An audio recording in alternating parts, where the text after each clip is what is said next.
Assalamualaikum warahmatullahi wabarakatuh. Pemirsa, senang sekali kita berjumpa kembali dalam program Tafsir Al-Misbah mengenal Surah Al-A'raf bersama Bapak Quraisy Shihab yang merupakan salah satu rangkaian dari program Berkah Cahaya Ramadan bersama Metro TV. Dalam episode sebelumnya, kita sudah membahas bersama Bapak Quraisy bahwa Allah mengajarkan manusia agar senantiasa bersyukur. Apakah kelanjutan dari ayat kemarin? Insya Allah pada hari ini kita akan membahas ayat 146 sampai 151 yang akan disampaikan oleh Bapak Quraisy Shihab yang sudah hadir bersama kita di sini. Assalamualaikum Pak. Waalaikumsalam. Sehat terus ya Pak ya? Mudah-mudahan. Insya Allah. Baik Pak, untuk mempersingkat waktu, kalau 146 ini tentang apa Pak? Garis besar ini. Tentang bagaimana seharusnya seorang bersikap terhadap ayat-ayat Allah. Itu karena dan bagaimana dampak dari keengganan bersikap itu, bersikap yang baik saya kira kita ini ya baik. Ayat 95 itu yang kita sudah terangkan dalam episode yang lalu menjelaskan bahwa Allah telah memberikan kepada Nabi Musa lauh, katakanlah singkatnya kitab suci, petunjuk. Hendaklah dipegang teguh tuntunan kitab suci itu, pilihlah yang terbaik. Baru di sini dia ingatkan, a'udzubillahi minasyaitonirrajim, sa'asrifu an ayati alladzina yatakabbaruna fil ardi bighairil haq. Saya akan palingkan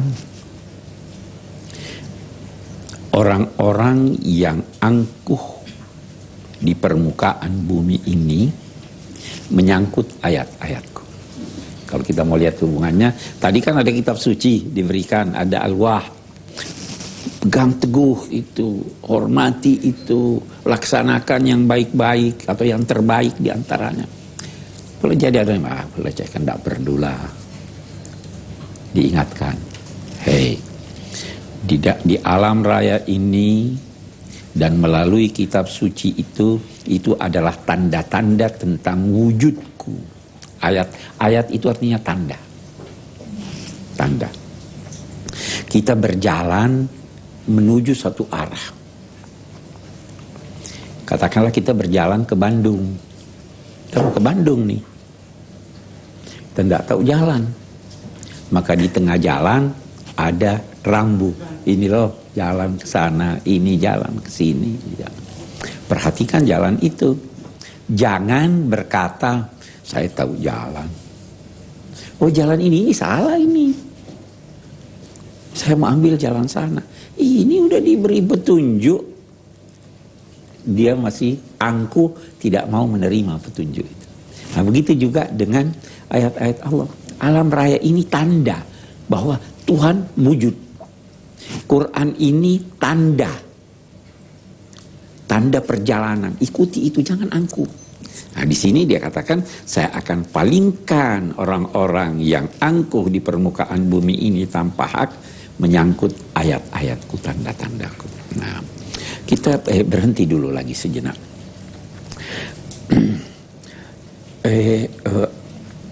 Alam ini,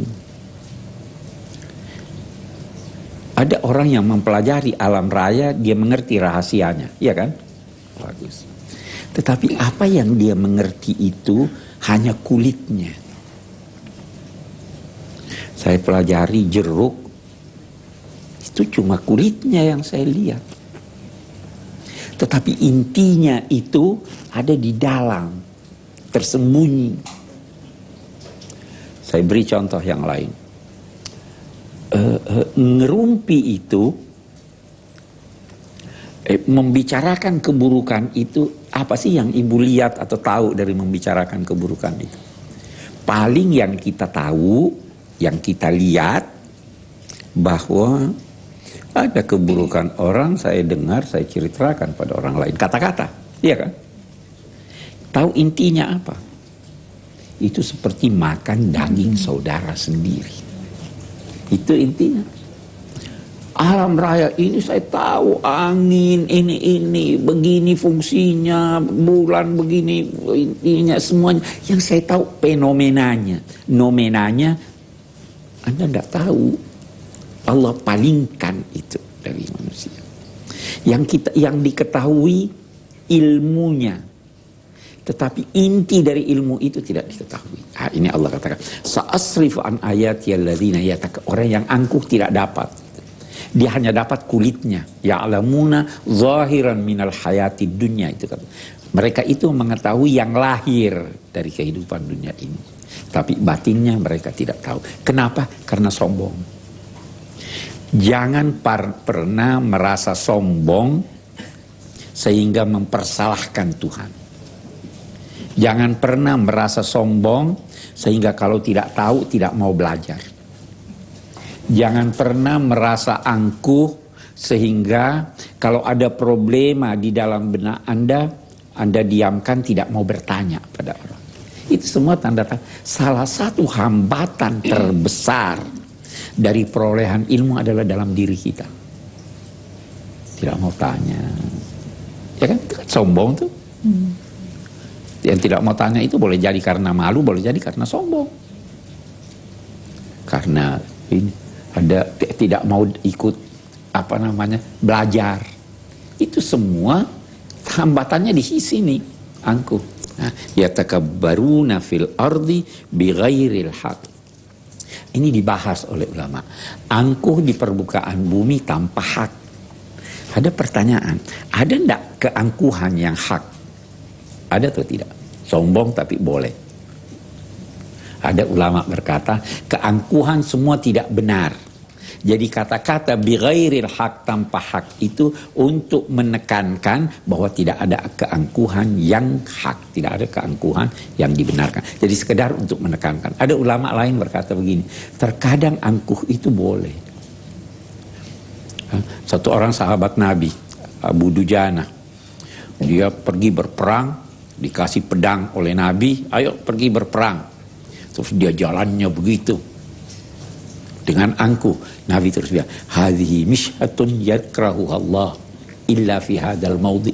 Jalan seperti ini keangkuhan yang Allah tidak suka kecuali sekarang. Untuk menanamkan percaya diri dan melecehkan ini. Saya tidak takut sama kamu, ya kan? Itu keangkuhan yang dibenarkan. Ada terkadang orang terlalu sombong begitu ini. Kita kalau diam-diam begini dia makin lecehkan kita. Ya, sombong juga sama dia. Itu yang dikatakan at-takabbur 'alal mutakabbiri shadaqah. Itu yang hak, itu boleh, itu bisa dibenarkan. Oke. Baik, saya putus dulu Pak, kita akan lanjutkan kembali nanti pemirsa untuk mengetahui lebih jauh lagi tentang ayat 146 sampai 51 ini. Kami akan segera kembali lagi setelah pesan-pesan berikut.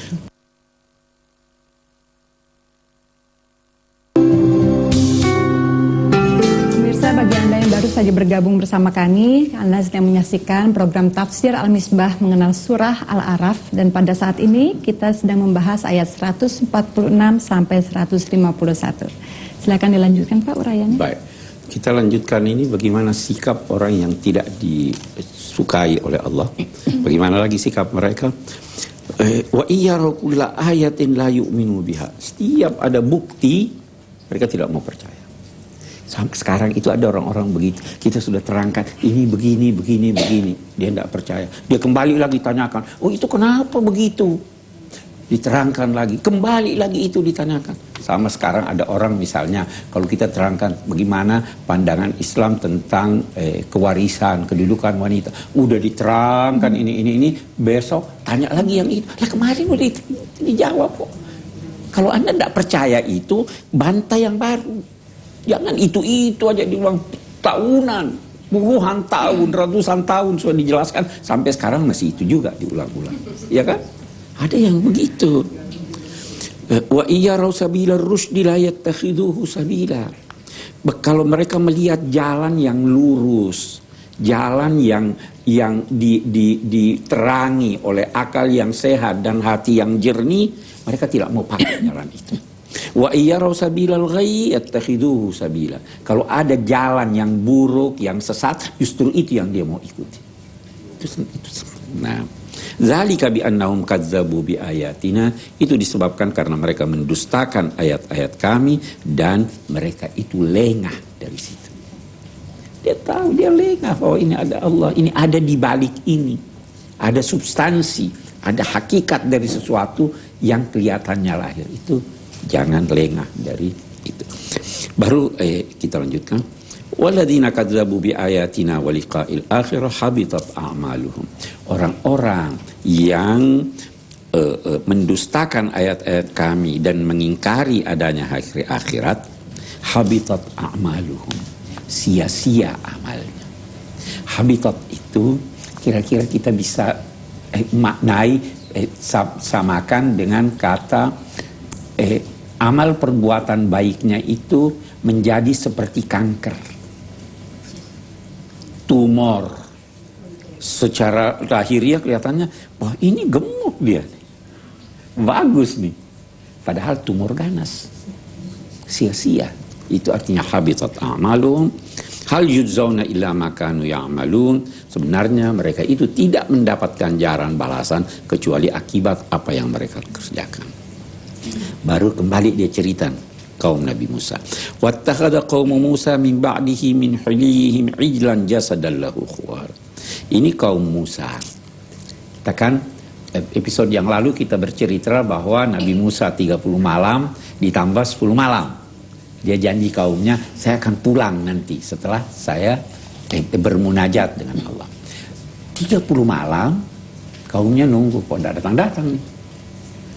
Dalam 10 malam terakhir itu kaumnya membuat berhala berbentuk sapi yang dibuat dari perhiasan-perhiasan mereka. Jadi waktu dulu bernyebrang dari dari Laut Merah, mereka bawa perhiasan. Ada perhiasan dari orang-orang Mesir, mereka ikut bawa. Sampai di perbatasan, itu diminta oleh seorang, sini nih perhiasan semuanya. Itu dia buat patung dari emas. Berbentuk sapi. Sapi itu dilubangi mulutnya dan belakangnya. Jadi kalau kena angin, dia bunyi. Dipikirnya bicara itu. Jasadan lahu khuwar. Ini mereka jadikan itu sebagai Tuhan yang mereka sembah. Padahal dia tidak bisa berbicara. Layu kalimum, dia tidak berbicara dengan mereka. Bahkan juga tidak memberi mereka petunjuk jalan yang benar. Nah, Tuhan kita perlu kenal, kita perlu tahu apa yang dia kehendaki, ya kan? Maka Tuhan berbicara, Tuhan menyampaikan informasi kepada rasul-rasulnya. Itu rasulnya menyampaikan pada kita supaya oh ini sebenarnya dia senang yang begini, dia senang yang begini, dia tidak senang yang begini. Jadi mutlak dia harus menyampaikan informasi. Itu sebabnya dikatakan sebelum datangnya informasi, kalau kamu salah saya tidak anggap. Wa ma kunna mu'adzibina hatta nab'atsa rasula. Kami tidak menyiksa satu kaum sampai kami mengutus rasul menyampaikan ini boleh, ini tidak boleh. Nah, ini dia bilang, dia angkat itu sebagai Tuhan padahal dia tidak bisa ngomong. Dia tidak bisa beri petunjuk. Jadi itu tidak wajar untuk dijadikan Tuhan.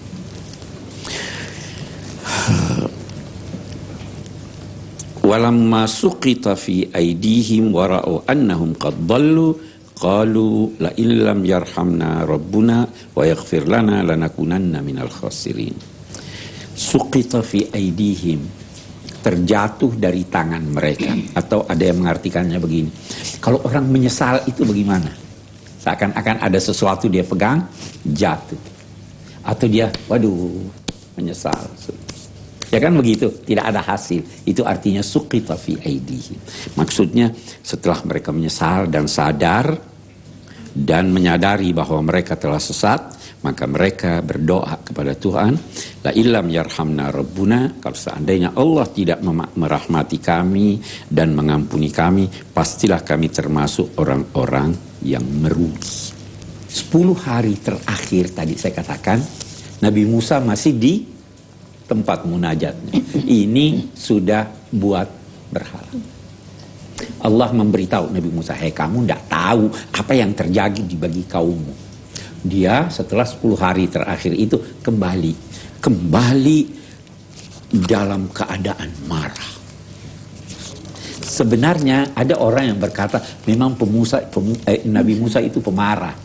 Sebenarnya kalau di sini, kalau kita mau lebih jujur berkata, marahnya itu bukan karena dia pemarah, tapi karena memang ini wajar orang marah di sini, ya toh. Tapi ada ulama-ulama berkata Nabi Musa itu pemarah, kuat fisiknya, Nabi Harun itu lemah lembut. Jadi bergabung ini yang kuat dengan yang pemarah. Betapapun. Walamma raja'a Musa ila qaumihi ghadbana asifa, menyesal sekali, sedih sekali, dia berkata, alangkah buruknya pelaksanaan tugas yang telah kubebankan kepada kamu semua sebelum saya berangkat. Sebelum berangkat kan Nabi Musa berpesan pada Harun, laksanakan. Alangkah buruknya pelaksanaan tugas yang saya bebankan kepada kamu. Apakah kalian bercepat-cepat menanti kehadiranku sebelum ditetapkan Tuhan bahwa aku kembali? Atau kalian bercepat-cepat ingin dijatuhi hukuman oleh Tuhan? Nah, kan Nabi Musa itu diberi alwah tadi ya. Fa'alqal alwah. Ada yang berkata karena marahnya dia lempar itu. Ada lagi yang berkata tidak, dia marah tapi masih menahan diri. Alqa, dia letakkan. Beda kan? Nah, di perjanjian lama itu dia katakan dia lempar sampai pecah. Di Quran tidak ada itu, pecah atau tidak pecah. Dia lempar itu atau dia letakkan itu, baru dia ambil kepala saudaranya, dia tarik. Ya juruhi ilai. Dia marahi. Kamu tidak bertugas baik. Saudaranya Harun berkata, qala ibna umma, wahai anak ibuku. Dia saudara. Dia tidak bilang wahai anak bapakku. Ini karena menyebut ibu itu lebih memberikan kasih sayang daripada menyebut bapak, ya kan? Apalagi bapaknya Nabi Musa tidak disebut-sebut di Quran, dan disebut itu ibunya. Wahai anak ibuku. Baik Pak, ditahan sebentar. Kita akan mengetahui jawaban Nabi Musa dan juga Nabi Harun. Untuk itu tetaplah bersama kami akan segera kembali lagi setelah pesan-pesan berikut ini. Anda masih bersama kami dalam program Tafsir Al-Misbah mengenal surah Al-Araf. Silakan dilanjutkan ke Pak. Apa tadi perbincangan antara Nabi Harun dan juga Nabi Musa? Iya, kita lanjutkan ayat berapa itu tadi? Nabi Musa marah besar kepada Nabi Harun. Ya, wahai anak ibuku. Nabi Harun menggugah hati Nabi Musa untuk tidak terlalu keras, ditarik kepalanya, dipegang jenggotnya dan lain-lain. Wahai anak ibuku, saya sebenarnya sudah berusaha melarang mereka, tetapi mereka menganggap saya lemah. Memang yang paling menonjol itu dalam kehidupan mereka itu Nabi Musa. Itu orangnya sudah kuat. Ya, dia dorong saja satu orang lantas meninggalkan, itu ada ceritanya. Dia berani menghadapi Fir'aun yang begitu ini. Nabi Harun itu ikut, orangnya lemah lembut. Dia bilang, saya sudah berusaha tapi mereka memperlemah saya, bahkan hampir membunuh saya. Jadi saya sudah berusaha sekuat tenaga untuk melarang mereka, tapi saya tidak bisa. Maka tolong jangan marah padaku. Karena kalau kamu memarahi saya di depan orang ini semuanya, musuh-musuh kita akan gembira. Ya, itu coba lihat dua saudara berkelahi itu. Musuh, la tushmiyat bil wala taj'alni ma'al qaumiz zalimin. Jangan jadikan saya termasuk kelompok orang-orang yang melakukan suatu kezaliman, menempatkan sesuatu bukan pada tempatnya. Nabi Musa sadar Oh iya, saya terlalu keras rupanya tadi. Maka dia berkata, Rabbighfirli wali akhi. Ya Allah, ampuni saya dan ampuni juga saudaraku. Saya boleh jadi terlalu keras, saudaraku boleh jadi tidak terlalu melakukan kegiatan yang bisa menahan mereka membuat berhala itu. Wa adkhilna fi rahmatika wa anta arhamur rahimin. Masukkanlah kami ke dalam rahmatmu. Itu beda, rahmatilah kami dan masukkan kami dalam rahmatmu. Ya kan? Kalau sudah masuk di dalam rahmat, semua kita punya ini sudah di dalam. Kalau rahmati boleh jadi masih sedikit. Masukkanlah aku di dalam rahmatmu, sungguhnya engkau adalah wujud yang paling pengasih di antara seluruh pengasih. Oke deh, saya kira. Jadi mungkin itu salah satu alasan kenapa kaumnya Nabi Musa masih berani membuat berhala di tengah-tengah, padahal masih ada Nabi Harun itu ya. Padahal ada Nabi Harun, sudah diperingatkan oleh Nabi Harun, dan itu juga menunjukkan bahwa bekas-bekas yang begitu mendalam dalam keyakinan mereka masih ada di dalam kalbu mereka, sehingga begitu lihat ini dia tidak sadar. Pengetahuan tentang ketuhanan yang diajarkan oleh Nabi Musa belum memenuhi jiwa mereka. Baiklah, saya akan beri kesempatan pada ibu-ibu untuk tanya jawab. Silakan Ibu. Pertanyaan saya Pak Quraisy, hampir semua umat punya bentuk-bentuk sesembahan selain Allah. Padahal risalah ketauhidan selalu ada pada setiap kaum. Dari mana dorongan semacam itu muncul dalam diri kita sebagai manusia? Terima kasih. Wassalamualaikum warahmatullahi wabarakatuh. Dari mana dorongan menyembah berhala-berhala muncul dalam jiwa manusia? Jawaban singkatnya dari setan tentu, ya kan? Setan yang memperindah itu. Tapi mari kita lebih rinci lagi jawaban ini. Yang pertama, dari kebodohan. Kalau orang pandai, tidak mungkin dia nyembah berhala. Bagaimana bisa ini yang saya minta, padahal Tuhan berkata minta langsung sama saya.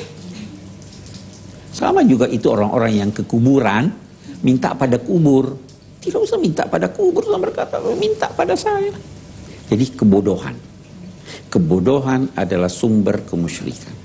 Nah, orang yang bodoh juga itu seringkali pandangannya hanya di sini dan sekarang. Dia tidak bisa membayangkan hal-hal yang bersifat spiritual, rohania, ya kan? Ada orang, kita ambil contoh sederhana lagi. Dia senang pada si A karena dia tampan, ya. Tidak senang pada si B karena dia kurang gagah. Padahal yang tampan itu boleh jadi pembohong, penipu dan sebagainya. Yang buruk ini atau yang tidak tampan ini orangnya baik. Kenapa itu dia pilih? Karena dia tenggelam, dia punya pikiran pada hanya hal-hal yang lahiriah saja. Dia tidak bisa membayangkan bahwa ada sesuatu yang bersifat spiritual, yang tidak nampak, yang justru lebih indah dari itu. Tidak bisa dia bayangkan itu. Nah, ada orang-orang begitu. Dia tidak bisa bayangkan bisa berhubungan dengan Tuhan, kecuali kalau ada sesuatu yang bersifat material di hadapannya. Maka dia buatlah patung-patung itu. Orang-orang musyrik pada zaman Nabi begitu. Sebenarnya bukan ini Tuhan, ada Tuhan. Tapi kami mau mendekat kepadanya melalui ini. Itu bodoh dan tidak bisa menghayati, tidak bisa menggambarkan bahwa ada hal-hal yang bersifat non-materi. Saya kira begitu ya Bu, ya itu penyebabnya.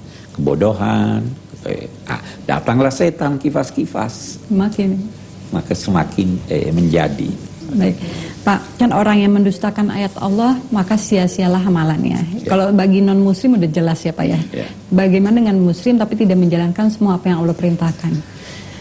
Tidak menjalankan semua apa yang Allah perintahkan. Ditimbang amalnya nanti. Tidak semuanya kan, ada juga yang dia jalankan. Ditimbang. Yang mana lebih banyak. kebaikannya atau keburukannya, atau boleh jadi sama. Kalau sama, insya Allah Allah itu maaf pengampun, maafin. Ini sama deh, luluskan aja, dikatrol, ya kan? Tapi itu termasuk mendustakan ayat Allah juga. Ya termasuk. Tetapi kalau kebaikannya yang diterima Allah seimbang dengan kejahatannya, mudah-mudahan diampuni Allah. Tapi kalau kebaikannya lebih sedikit, nah ini yang dalam bahaya. Baik, ya, masih ada kebaikan dari Allah ya Pak ya. Ya, baiklah pemirsa, kami akan segera kembali lagi setelah pesan-pesan berikut ini. Jangan kemana-mana.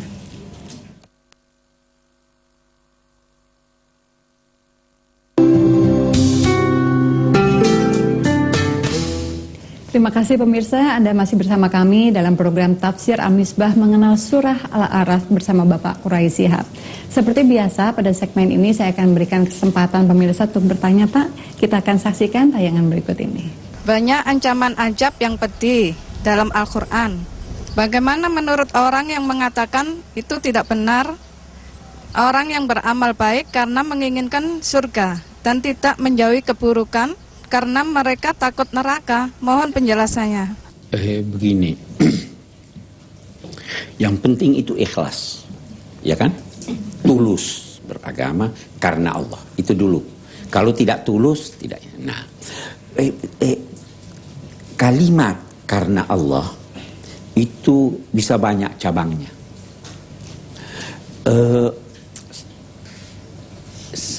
Karena Allah, melaksanakan sesuatu karena Allah, bisa juga saya laksanakan itu karena Allah, yakni karena Allah perintah saya seperti itu.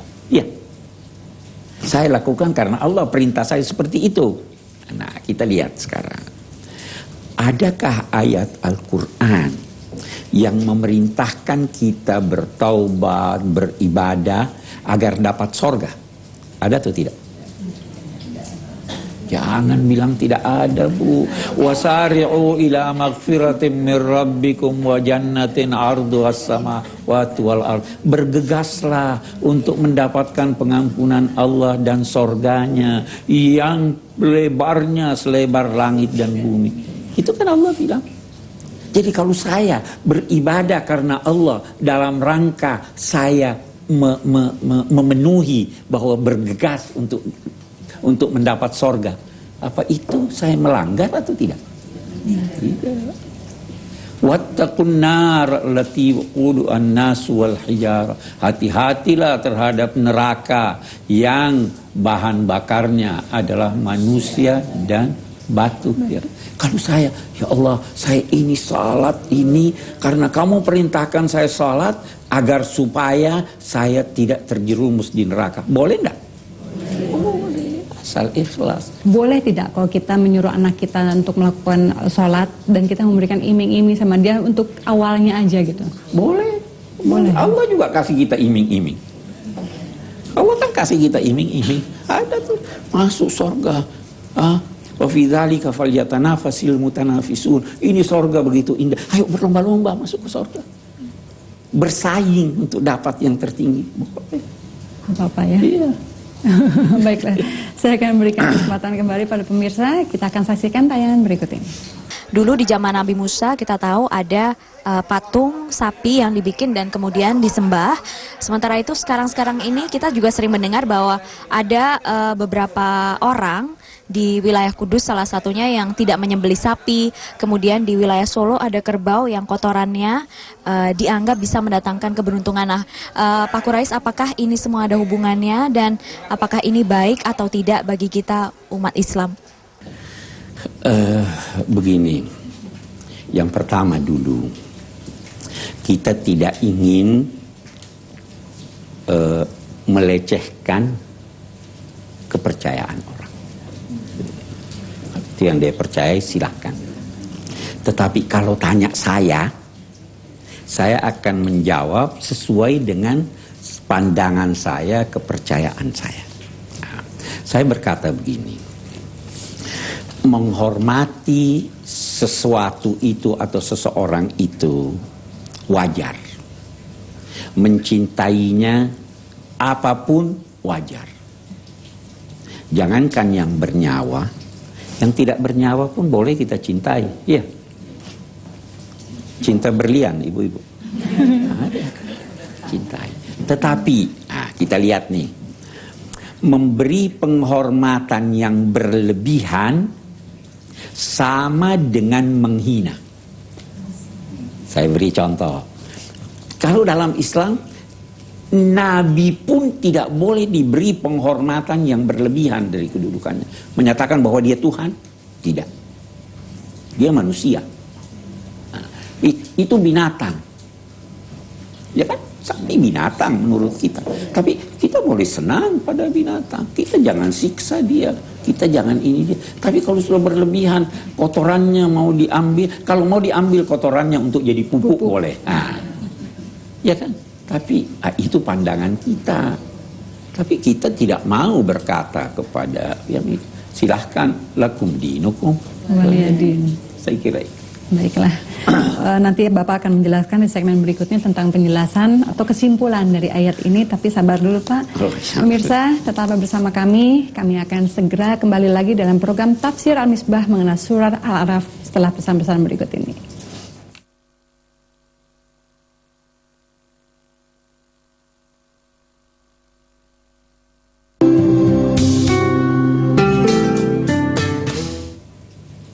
Pemirsa, terima kasih Anda masih bersama kami dalam program Tafsir Al-Misbah mengenal Surah Al-A'raf bersama Bapak Quraisy Shihab. Pak, sampai kita pada kesimpulan Bapak mengenai ayat 146 sampai 151. Silakan Pak. Baik. Yang pertama, alam raya, ayat-ayat Al-Quran semua adalah tanda-tanda yang diberikan Allah dalam perjalanan manusia menuju hari kemudian, menuju pertemuan dengan Allah. Jangan pernah angkuh menghadapi. Keangkuhan intelektual terlarang. Jangan merasa diri saya sudah tahu semua. Jangan malu bertanya. Ya kan? Kalau ditegur, teguran itu benar, jangan angkuh menolaknya. Saya tidak mau. Nah, jangan kalau sudah ada jalan yang diteliti di ini bahwa ini jalan yang benar, Anda masih tidak mau menerimanya. Hambatan yang terbesar untuk kesejahteraan manusia, untuk pengetahuan manusia terdapat dalam diri manusia sendiri, bukan dari luar. Itu yang di dalam itu yang lebih ini. Oh, tidak mau belajar tidak mau ini Oke, itu satu. Yang kedua yang kita ingin lihat di sini, orang-orang yang mengingkari wujud Tuhan, mengingkari hari kemudian, betapapun baik amalnya, dinilai Tuhan sia-sia. Di hari kemudian sia-sia. Dia udah dapat ganjarannya di dunia. Ya kan? Nah, kenapa itu begitu? Oke, saya beri contoh. Susu sebelanga ditaruh nilas titik. Bagaimana itu? Ada orang berkata, apa sih ini kan sudah ini segala. Nilas titik, racun ditaruh, sia-sia. Yang kedua, wajarkah seorang pembantu yang bekerja di rumah ibu datang minta upahnya pada saya? Tidak ada. Yang tidak mengakui saya, dia sudah buat baik. Kamu kerja buat siapa nih? Ditanya, kamu kerja buat siapa? Oh iya, supaya saya terkenal di dunia. Oke deh, minta deh kau punya upah di dunia. Kenapa datang pada Tuhan minta? Kita pakai logika manusia kan? Jadi artinya sia-sia amalnya. Itu walaupun kelihatannya baik. Itu kesimpulan kedua. Kemudian uraian yang ketiga ini menyangkut kaumnya Nabi Musa yang membuat patung dari emas karena meniru orang-orang Kan'an. Orang Kan'an itu juga punya patung terbuat dari sapi. Orang-orang Mesir kuno itu juga punya patung-patung. Salah satu yang terkenal yang orang datangi sampai sekarang itu Sphinx, ya kan? Dan itu mereka ketika itu belum mantap keimanannya, sehingga mereka ketika itu masih ingin membayangkan hal-hal yang bersifat spiritual itu dalam bentuk material. Masih hatinya itu belum dipenuhi oleh kerohanian, ya toh. Nah, karena itu kita harus mengasah akal, mengasah juga kalbu. Kita harus ada olahraga, olah fikir, dan olah jiwa. Kita manusia seperti itu. Kalau semua fikir, enggak. Kalau semua kita andalkan pada akal, kita tidak bisa bercinta. Iya, karena cinta itu kan kerja hati. Oke. Nabi Musa alaihissalam itu marah besar. Marah besarnya bukan karena emosi, saya tidak ingin berkata begitu, tapi karena melihat perbuatan kaumnya ini sudah luar biasa. Jadi dia marah karena Allah. Tidak usah kita berkata bahwa Nabi Musa punya sikap temperamental, ya toh. Itu memang ada yang berkata begitu, sampai katanya apa? Itu waktu malakal maut datang mau cabut rohnya Nabi Musa marah, dia tampar malakal maut. Ada riwayat yang berkata begitu, tapi saya pikir ini apa benar nih? Tapi dia gambarkan Nabi Musa itu orangnya keras, kuat, dan ini. Tapi tidak, ya.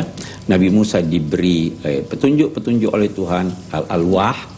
Ada yang berkata Al-Alwah itu Taurat, ada yang berkata isi dari Al-Alwah itu the 10 Commandments, 10 perintah Tuhan itu. Ya. Dia menyesali apa yang dia lakukan, dan dia bermohon kepada Allah agar diampuni dia dan diampuni juga saudaranya Harun, dan meminta agar dia dimasukkan dalam wadah rahmat Tuhan. Saya kira itu kesimpulannya. Baiklah, kalau di episode berikutnya apakah masih ada menyangkut tentang Nabi Musa lagi, Pak?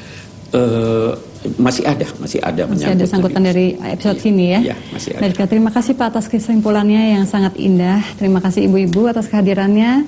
Pemirsa, demikianlah kajian kita pada hari ini. Mudah-mudahan kita semua dapat memetik hikmah dari apa yang sudah diuraikan oleh Bapak Quraisy, sehingga kita tidak salah langkah dalam menjalani hidup ini. Insya Allah kita akan berjumpa lagi di episode mendatang bersama program Tafsir Al-Misbah mengenal surah Al-A'raf yang masih dalam satu rangkaian program Metro TV Berkah Cahaya Ramadan. Wassalamualaikum warahmatullahi wabarakatuh.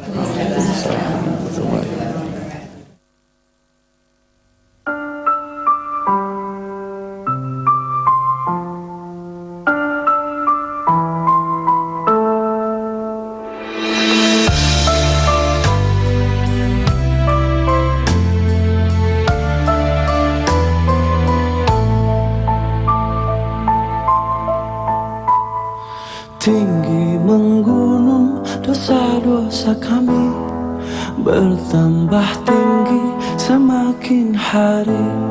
Berjuta kesalahan, berlapis kesombongan, selalu saja datang menghampiri. Langkah yang rapuh, jiwa yang lemah, segala salah adalah milik kita. Segala puji hanya bagimu, lautan ampunan kasih sayangmu. Engkau yang pemurah, engkau yang pemaaf, hanya padamu hati ini berharap.